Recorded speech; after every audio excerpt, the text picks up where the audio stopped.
Okay. Uh, I think I have said good morning twice, but I think this would be the official opening. Good morning, everybody. My name is Carel Ballack. I'm president for the Association for Renewable Energy Practitioners. If We joked about it earlier this week, and maybe it wasn't a joke, but if there's anybody else that is interested in running an industry body or kind of participating with the association, you're welcome to let us know. So there's always space for new guys who are interested in participating with the association. Anyway, so that was the welcome and the opening. We've got an interesting day lined up. We're going to be talking about training. We are going to be talking about COCs. That would be the controversial side of things. And then then we've got Sebastian from EJOT who's going to be talking about screws and what you guys need to do in order to make sure that your investments and the equipment that you install on users' roofs last the full 25 years. We had an extremely interesting discussion towards the end of last week with Sebastian, where we looked at mounting structures, we looked at roof profiles, and we looked at the selection of different mounting structures on different roof profiles and how those roof profiles react to the mounting structure. So that was fascinating. Carel, I see from Power, Gas, Water, there's we should send him an email. Carel, that's cool. Maybe you can, I think we might have your number somewhere. If we don't, Maria Shaw Anne can just make a point to give you a call so we can have a discussion. Interaction with the association is not necessarily on the agenda. So maybe for now we should just stick to the agenda. Maria Shah is going to share with us the industry statistics or the association stats. Maria Shah, can I hand the microphone over to you? Sure. Good morning, everyone. My name is Mariesha. I'm part of the AREP team. I'm just going to talk you through some of the statistics we always share in the meeting, just to make sure that we are all aware of what's happening in the association. So at the moment, we are on 5,037 members. I mentioned last week that this, for me, is a personal victory because now I get to say we have 5,000 members when I talk to people. I don't have to try and be accurate and say 4,800. So welcome to all of the new members, and thank you so much for getting us over the 5,000 mark and making my life a lot easier. At the moment, we have 127 company members. These are guys that have committed to financially contribute to the association and then get the benefit that is attached to that. So usually that includes some exposure on the website, some social media exposure, and a few other things. And then in terms of founding membership subscriptions, we have 22 guys that has also made this commitment. If you are interested in getting your company listed on the website and registered as a company or a founding member, please reach out to Anne.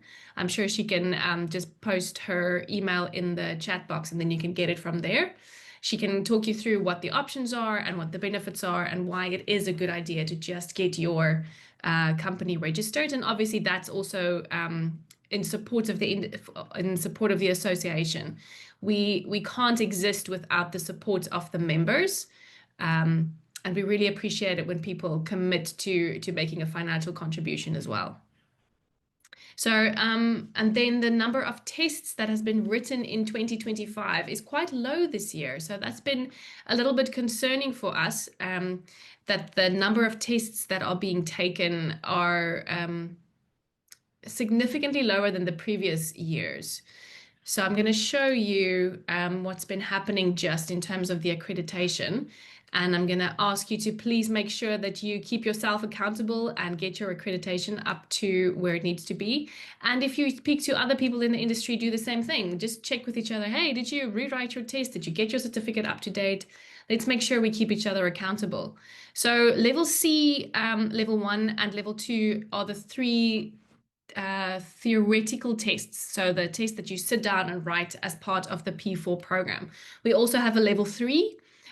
P4 level 3, which is a relatively new program, which is more of a practical assessment. But just to show you the statistics of the first 3 levels, the level C has gone up a little bit, so we're thankful for that. We have 9 active users. Even though it's gone up, I think it's still quite low. So the level C can be done if you have any staff that are not technically in the field. So they're not physically on a roof somewhere installing panels, but they need to understand what is happening and have a little bit of technical context in order to have a meaningful conversation with your clients. You can help them to write the level C test. It's very informative. It gives them a very solid base where they will be able to have a conversation and not feel like they don't really know what's going on. They have to wait for you or for one of your other technical guys to be able to answer a client. So I think that's a very useful thing to have. You can also have your sales staff write that, or your after sales support staff. It's a very useful tool for guys that are not technical installers. And then level 1, P4 level 1, we've seen a little bit of a drop in the users of level 1. I have to say that the majority of the base is usually level 1. So you can see that the expired users is over 1,000 guys.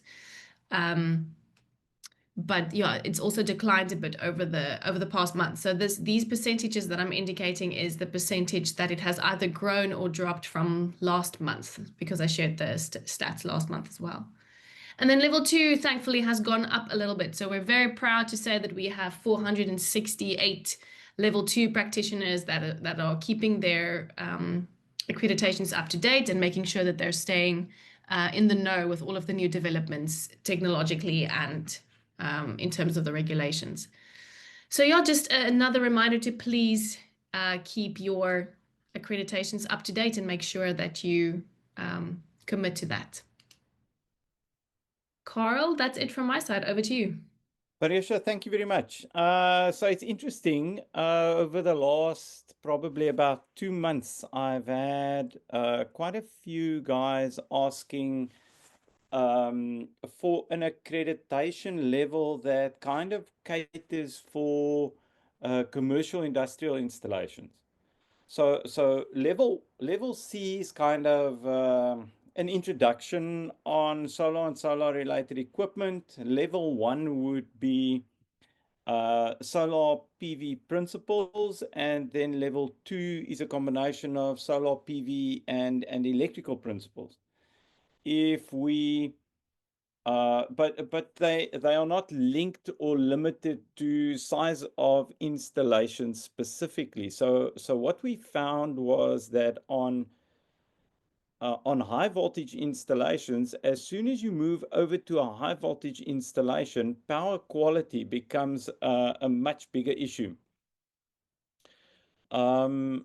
And power quality, whether it being either harmonics or power factor on an installation, becomes the driving issue behind fault finding in installations. Yeah, sure, you have comms issues, you could have generator integration issues and that kind of thing, but your generator integration could be causing issues as a result of a power quality problem at the site.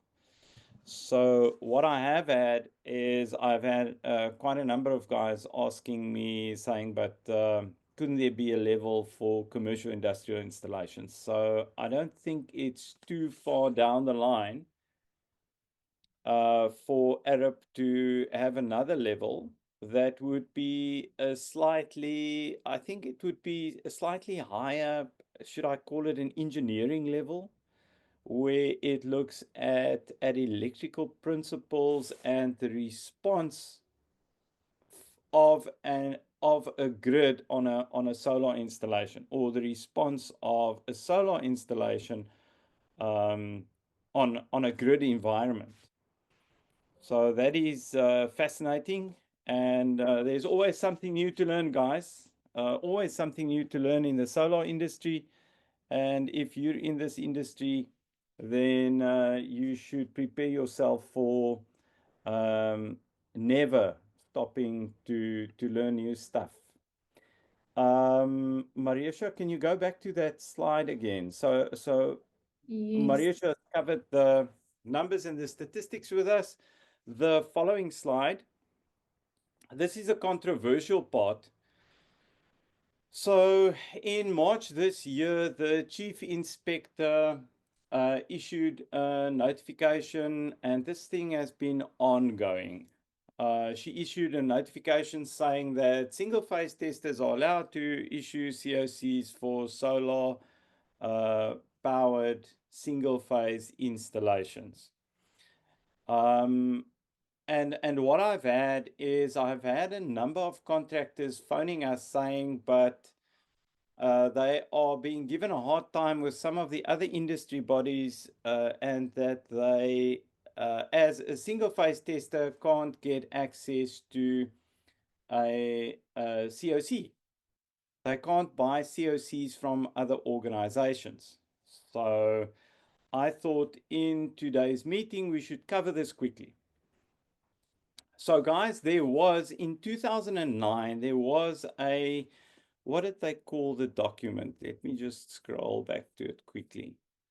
They called it Explanatory Notes on Electrical Installation Regulations. It has a government gazette number, and it has a notice number. So it's an official document from the Department of Labor.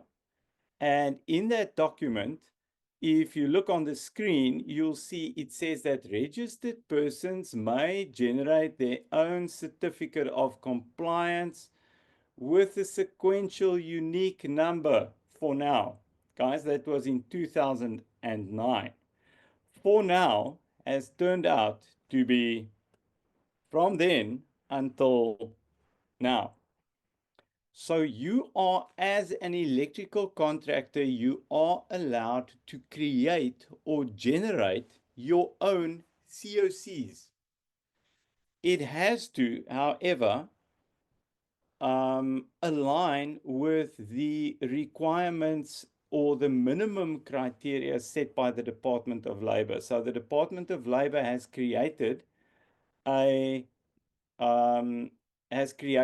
a default document with a set number of fields, and you need to, if you are going to be creating your own document, your own COC, you have to make sure that it at least complies to the minimum criteria as identified by the department or approved by the Department of Labor.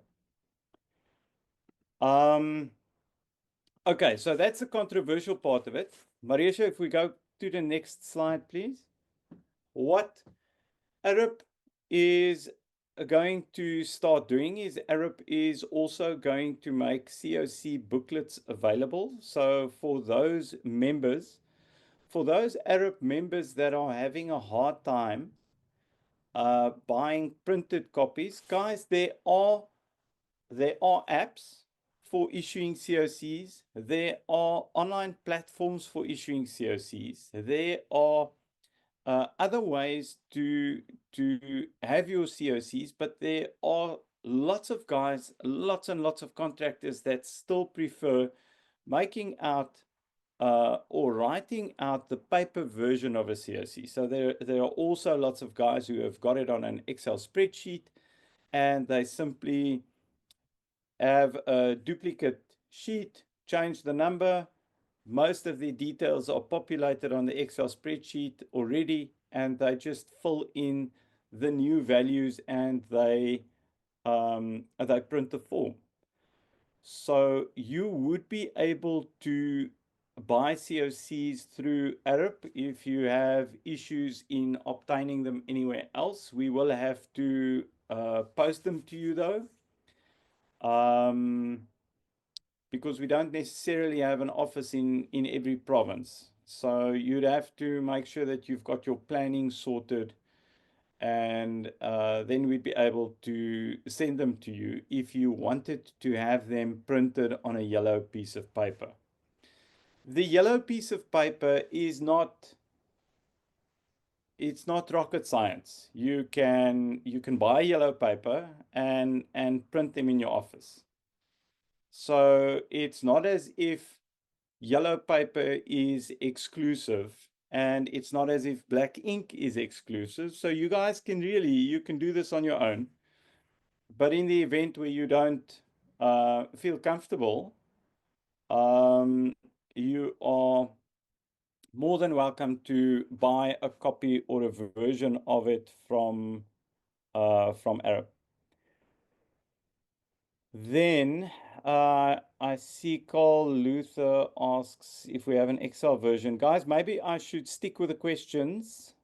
I should stick with the questions after Sebastian's presentation. Otherwise, I think we are going to be running late with the meeting. So let's try and keep it short and sweet. Next item on the agenda is AREP Student Sponsorship Program. So this is always a bit more complex than just ticking a couple of boxes. And I know we've got a couple of boxes on the screen that are green, and all three of them are ticked, but that's not what I'm referring to. As a contractor, if you have a registered business, then your business is also registered with SARS. And if your business is registered with SARS, then there is a contribution of the money that you pay over to SARS in the form of a skills development levy.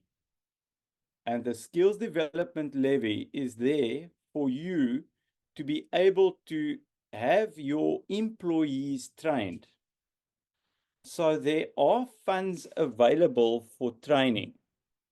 And what we are trying to establish from members is whether there is a need. In other words, if you have 15 employees, are there any of those employees that you want to have trained up? I think what I'm trying to establish is where the gaps are in the sector, and what we can do as an industry body to be filling those gaps from an education point of view. So we would like to identify whether there are members that want to have some of their staff trained, whether there are organizations that have CSI funding. So the one item was SDL, which is a skills development levy.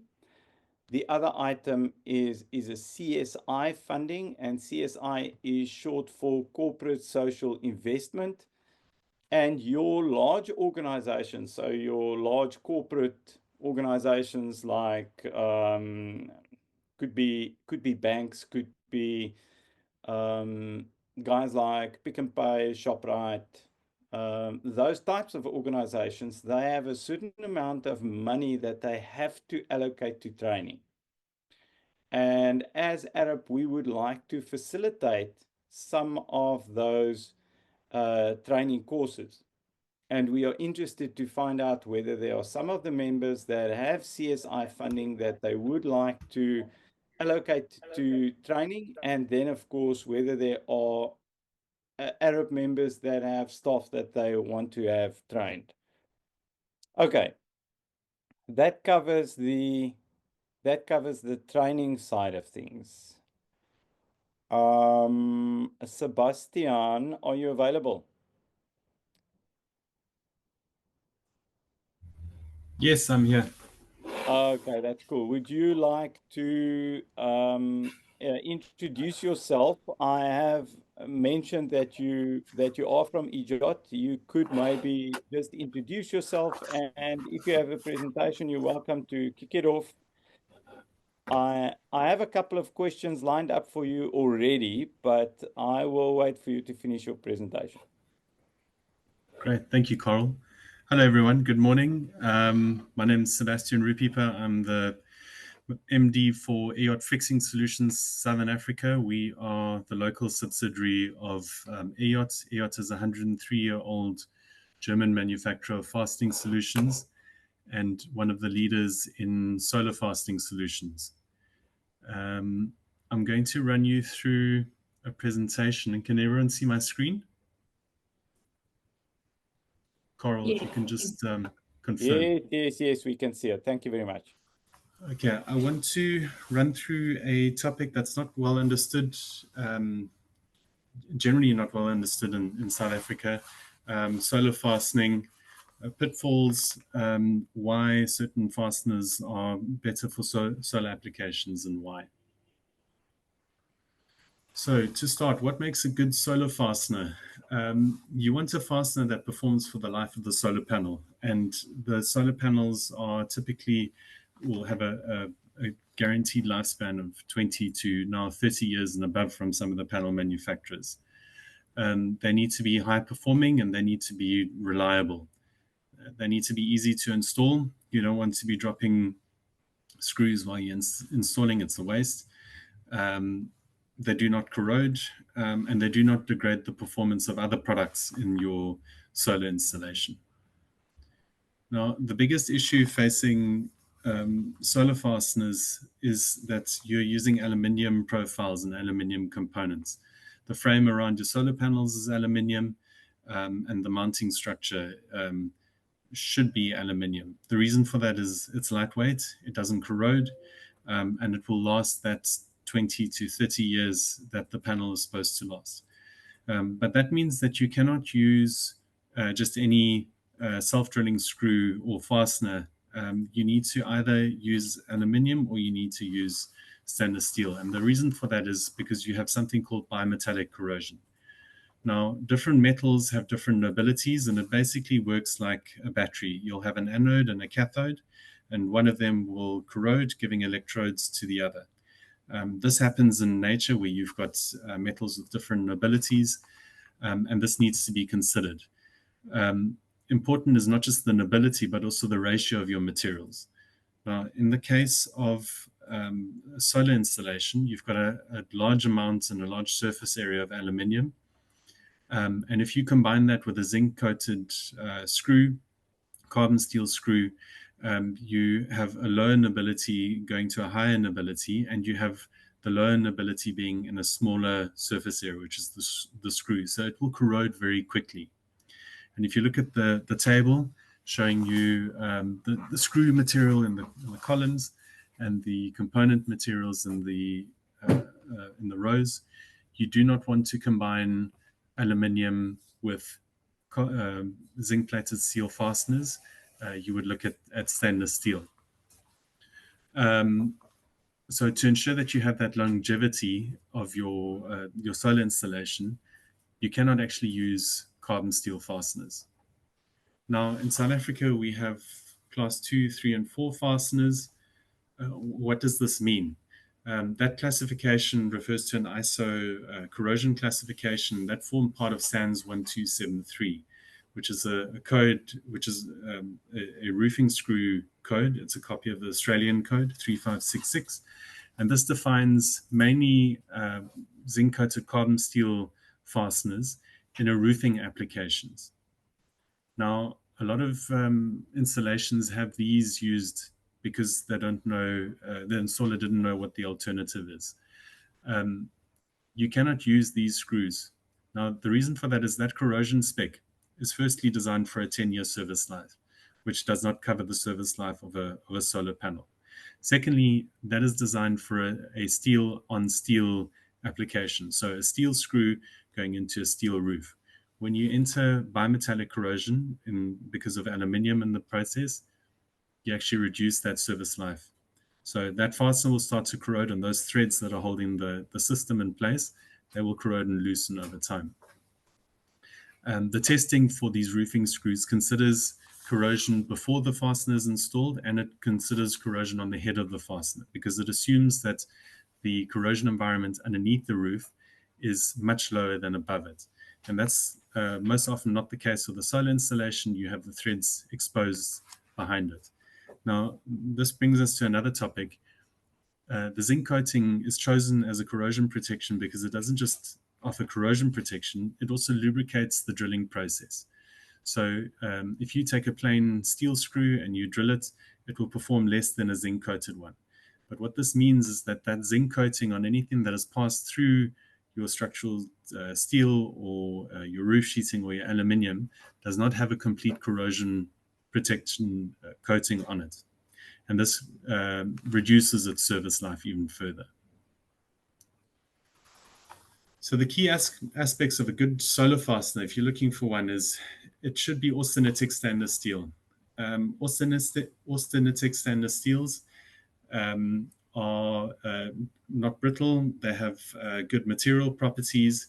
You do get other stainless steels like martensitic stainless steel, but they tend to crack and they're not good under stress and cyclical load applications. The problem with austenitic stainless steel is you can't heat treat it to make it hard enough to drill through a structural steel. And this is where the concept of bimetal fasteners comes through, and this is something that EJOT supplies. A carbon steel tip is attached to the front of the stainless steel fastener. This does your drilling and it does the thread forming. And the thread forming is equally as important as the drilling, because the thread gives you that interlock that gives you your pull-out performance. So once that carbon steel hardened tip has passed through, your clamping is done by your stainless steel, and you have that longevity of your fastener.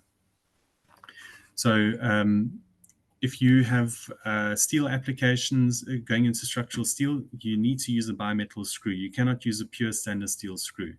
You can use a pure stainless steel screw if you're doing aluminium to aluminium. Secondly, you want a washer on that fastener that has a thick sealing material. So that sealing material should be 2 millimeters or greater. And the reason for that is you're inducing a cyclical wind load on that fastener, and that can actually loosen a screw over time if there isn't something that's applying a constant pressure. And that's what that sealing washer needs to do. And it can only do that if it's relatively thick. If it's too thin, its elasticity is taken up in the sealing operation. The sealing washer needs to be UV and oxidation stable for over 20 years. And we know that in the Southern Hemisphere, we have a very high UV rates. And this eats away at plastics and at normal rubbers. It needs to be a UV stable and oxidation stable sealing material so that you have that elasticity that prevents the screw from loosening, and it keeps sealing that screw environment. A good washer is one of the most important parts of good performance of a fastener. So choose them wisely. It also increases the cost of a fastener because a thicker material and the assembly of a larger washer it adds cost to the fastener, but it still adds a lot more value than the cost. It's worth spending more on a good quality washer and a good quality fastener. You want to have some sort of a performance approval. So on our fasteners, because we're part of the European system, we have a European technical assessment on each of our fasteners. These give you design values for your and performance values that you can use. There's no point in designing to a wind load and then you don't know what the performance of that fastener is. How are you going to resist a 2 kilonewton uplift load? How many fasteners do you need for that? That's what you would get from a performance certification. And a solar fastener needs to cut good threads. So I mentioned that before. Good thread cutting by your case hardened tip gives you your interlock, gives high pull-out performance, but it also gives you a tight fit. And especially in aluminium profiles where aluminium tends to yield, over time, if you have a loose fit, you'll have a shearing effect that will loosen the screw. An example of your ETA document, basically on the right, you can see what that looks like. It shows an image and the dimensions of the fastener. It tells you what Materials, these values are for, so your component 1 and your component 2, the component that you are attaching to your substrate, which is your component 2, what the material properties of that are, what your drilling capacity is of the self-drilling screw, and then the table gives you your shear and your pull-out performances, and these you can use for design. For ETA values in particular, these are much lower values than you would get from your ultimate loads, and this is because they have been factored. So generally, you will get at least twice the performance out of these at ultimate, and you would want to use the factored loads because they allow for overload. So if you use these design values, you can be sure that your fasteners, your solar installation is not going to come off the roof. Also to note, these design values are for a 25-year design life in an ETA. Other load considerations, solar installations induce a dead load and a wind load onto your roof. Your active load is your wind load, and this should always be checked. There are free-to-use design softwares out there that you can download. They're relatively straightforward to learn to use, and they you will get support from the company.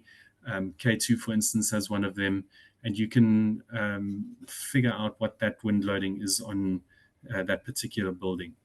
Loadings depend on location and building geometry, so every installation is unique. You cannot have a rule of thumb. You don't have a general loading per square meter. It really depends on the site, so it's worth getting to know how to use these, and these loads tell you how many fasteners you need for that site. If you're going to be fastening directly to the roof system, can that roof sheeting or that roof system, that overlay system, handle that induced load? Will it induce bending? Will it cause that structure to yield? If so, then you need to go into the substructure. Again, the substructure also needs to be verified if you can take the additional load, but in most cases, there's enough redundancy in that. But there are fasteners for this that are specifically made for this application. EJOT has a bimetallic fastener that can do that.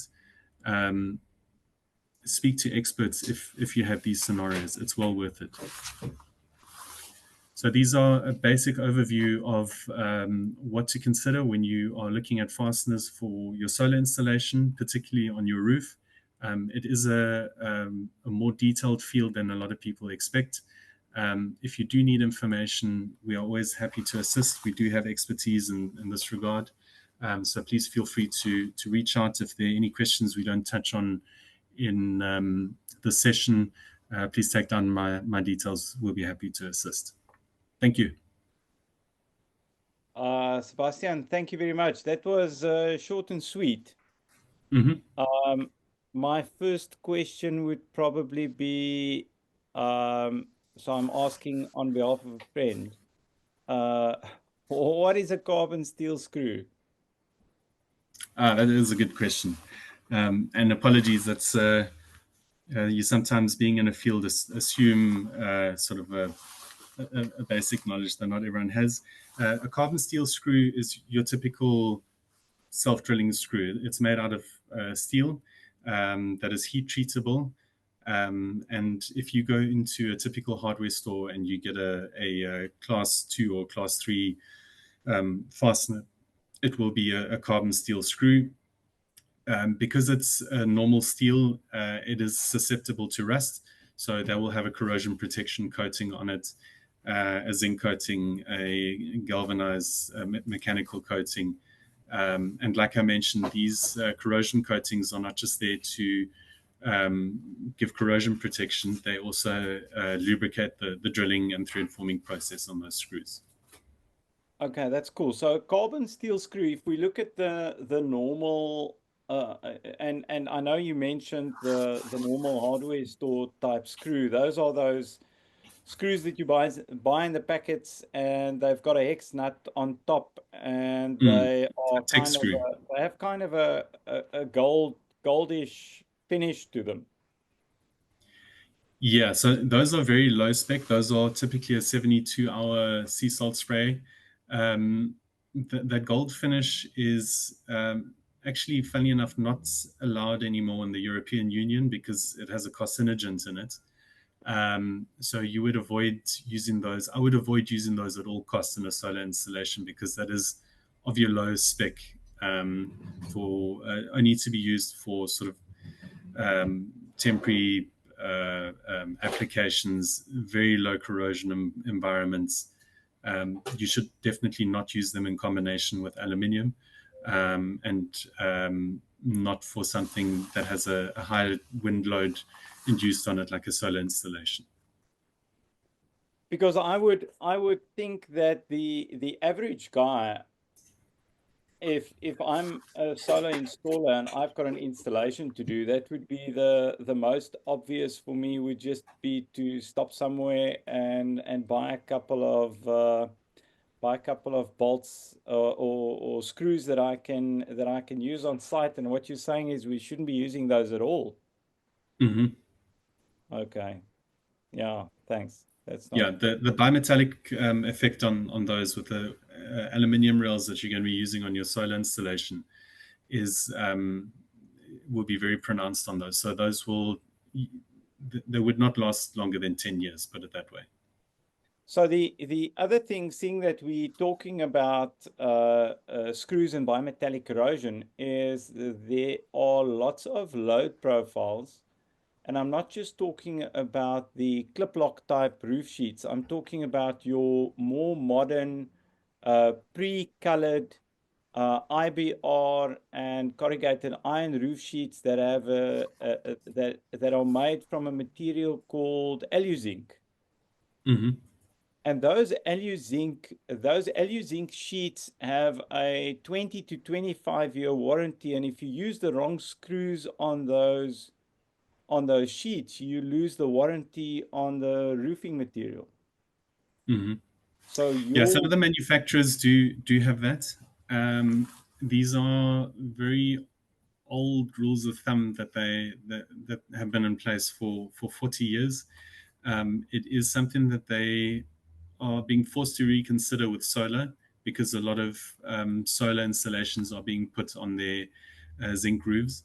But to put it this way, sorry, again, with the bimetallic corrosion, coming back to the ratios, a stainless steel screw will induce slightly faster corrosion on that roof sheeting. But because of the ratio between the fastener and the roof sheeting, which is about 1 to 2,000 in terms of surface area, the effect is negligible. So it is not noticeable at all. However, if you do it the other way around and you use a zinc-coated carbon steel screw on your solar installation, you risk having that fastener loosening before 10 years' time is up. So it is a bit of a gray area. It has been brought up at Sancro numerous times with both BlueScope and Sofintra present. They're sticking to their guns because it's not really a decision that they can make in South Africa. But it is one of those things where you got to choose the lesser of the two evils, which is the more imminent problem, the sheeting or the panels coming off. Yes. Okay, that's very interesting. Thank you very much. I know of quite a number of guys that have done hundreds of installations where I would assume they did not necessarily use the right type of screw. I'm fascinated by all the risks, the pitfalls, and the possible potholes for solar contractors and for solar installers in just getting the job done. There was something else that I wanted to cover quickly, which is something we discussed in one of our previous in the meeting we had with you and the other guys last week, and that was one, I want to talk about bare galvanized sheets quickly. And then something you mentioned last week that was interesting was the corrosive nature of the West Coast. So I want to talk about the bare galvanized sheets quickly, and then if you could, after that, quickly touch up on just how corrosive the West Coast is and why it's so corrosive. That'll be fascinating, because we've got a number of guys that are involved in installations on the West Coast, and I think that is fascinating information that you shared last week. So, guys. Okay. One of the things that came out in the meeting we had last week was, if you do an installation where you have Sebastian, sorry, would you be able to unshare your screen? Yes, sorry. We so if you do a solar installation on a bare galvanized iron roof, you are definitely going to have corrosion. You are definitely going to have corrosion on that site, because the rainwater is going to be running down your solar panels. It's going to be running over your aluminium frame. And there, where the rainwater drops from the aluminium frame, you are going to have the galvanized iron corroding over a period of time. So it is not recommended. I know Sean from K2 said it's not allowed, but I don't know according to which standard it's not allowed. So I can't say that it's not allowed. I would rather just stick to it's not recommended to do a solar installation on a bare galvanized iron roof, because of the bimetallic corrosion that will take place as a result of the water dripping from the solar panels onto the galvanized iron roof. Sebastian, can you quickly cover the West Coast and the corrosive nature of the West Coast? Yeah, so the assumption in South Africa is, because of the humidity, that the east coast of the country is the most corrosive environment. But the West Coast actually is, and that's for two reasons. The first is that you've got a very nutrient-rich current coming up from the Antarctic, the Benguela current, and it shoots up all along the West Coast. And secondly, there's a sort of an underwater escarpment that drops off a ridge that drops off the West Coast. And as that current moves along there, it churns up the sediment that's down there, and you tend to get a lot of sulfur bloom along that West Coast. Now, raw sulfur, you need 2 or 3 bacterial cycles to digest that sulfur to sulfuric acid. And sulfuric acid is one of the highest, one of the most corrosive acids that you can get, especially for steels. And it causes pitting corrosion. So that's where you'll see that on aluminium furniture, the garden furniture, those divots that form in it, that's from sulfuric acid corrosion. And that will very quickly eat through a zinc coating. Even A2 stainless steel is vulnerable to pitting corrosion from sulfuric acid. So because of this, you have a very high corrosion on the West Coast. And the other factor that adds to that is you've got a lot of dust. And that binds the moisture, the sulfuric acid, when you have sulfur bloom, and moisture, and you have a greater surface area for those components to bind and corrode your metals, whether that's aluminium or carbon steel. So special care needs to be taken along the West Coast, especially where you're close to the ocean, where you have sea spray. You will have higher corrosion levels than even the east coast of South Africa. They are the highest corrosion levels in the whole country. Wow, that's interesting. So what I do see there is, I see a couple of opportunities as far as an increased maintenance cycles are concerned on roofs and solar PV installations. Yeah, definitely. Okay. That's pretty cool. Thank you very much. Guys, that brings us to the end of the presentation. If you have any questions, please drop them in the chat box. Carl asked about an Excel version of the COC. I don't have one. I'm not sure whether anybody else has one that they are happy to share. Either way, I'd be happy to sit and see if I can create one.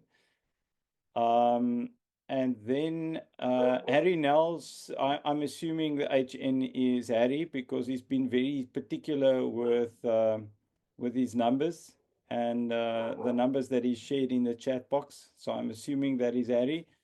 Thanks, Harry, for sharing. He circulated links to the electrical installation regulation documents and the platform. And then the third link, that the third message he sent was the document numbers that you need to punch into the search box. Donnie wants to know, Sebastian, I think this question is for you, but I'm not sure whether you have experience with this. Donnie van Wyk wants to know, what's your opinion of anti-theft clips in fasteners into Unistrat for solar PV panels? I don't know whether you have any experience with those clips. It's a clip that apparently it has a bimetallic coating on it that they call a Magnatec coating or something, if I remember correctly. Yeah, so if it's carbon steel, if it's normal steel with a coating on it, it's going to be problematic with aluminium. There's just no way about it. You will have attempts to put a thicker coating on, but how do you prevent scratching of that when you during transport or during installation when you are tightening it with the tool? How do you prevent that coating from being damaged? And the way that rust progresses underneath the coating is very similar to concrete spalling in that rust has a higher volume than the iron that it's replacing. And because of that volume change, it actually spalls underneath your coating and it can progress underneath it. So these sort of safety clips, if they're stainless steel, that's great. I would avoid ones that are carbon steel with a coating on it because they will not last for as long as the panel is. Okay, that's interesting. Thank you. The clips that that Donnie was referring to is actually or if I can call it, a tool-free clip. So it kind of just slips onto the panel at the bottom of the panel, and then you just clip it into a DIN rail. So it doesn't use any tools. So the likelihood of it being scratched is very small. It's also extremely difficult to remove. So it's almost like it's a clip that they use in an anti-theft type of environment, and it makes for easy installation. But yeah, so what do we do in that case? Do we try and get the specifications of what the coating is all about? I'm assuming we have to do a bit more research on what the distributor claims and what the clip has actually been coated with. Yeah, it's all of those coatings will be zinc, aluminium, zinc, magnesium, and it's problematic with aluminium. So okay. I would rather look for a stainless steel clip. Okay, that would be my advice. Okay, that's interesting. So the stainless steel will have a better property. The stainless steel will have a better property than the clip that is coated if the clip is made from steel. Yeah. Yeah. Okay. Wow. Okay. Lots of technical chemistry stuff coming through. If I if I look at what you've discussed, it's a lot of interesting information, but it's way outside of the normal electrician sphere of knowledge and information. Okay, then Ashish says, is the loading design and mounting system of the mounting system and installed to manufacturer instructions covered in the test report as a compliance item? No, it's not. It's not included. So there are a couple of things that aren't included at the moment. The hybrid test report, I think, is a 3 or 4 page document. If you really had to include everything from the stress design or the wind stress design through to the types of screws and that kind of thing, you're going to end up with a document that's far too onerous to complete, and you're going to have guys that are not keen on completing it. So I don't think what we've got in that document will be extended. If there's an interest interest from industry to have something that's more comprehensive, we might have 2 documents, one for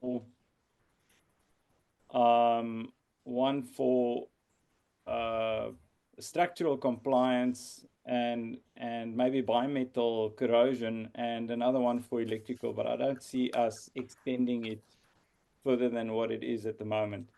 Johan wants to know, how do you connect earth wire to the mounting structure? Johan, you have to speak to your distributor. So each distributor would have a solution based on what it is that they are selling. So it's interesting. This is another interesting discussion because you get different grades of aluminium. So one distributor would sell a mounting rail that's made of a specific grade of aluminium. Another distributor would sell a mounting structure that's made from a different grade of aluminium. So you've got to understand what the grades are to understand what it is that needs to go with it. So I think that distributor has to have his own mechanism for attaching earth wires to mounting structure.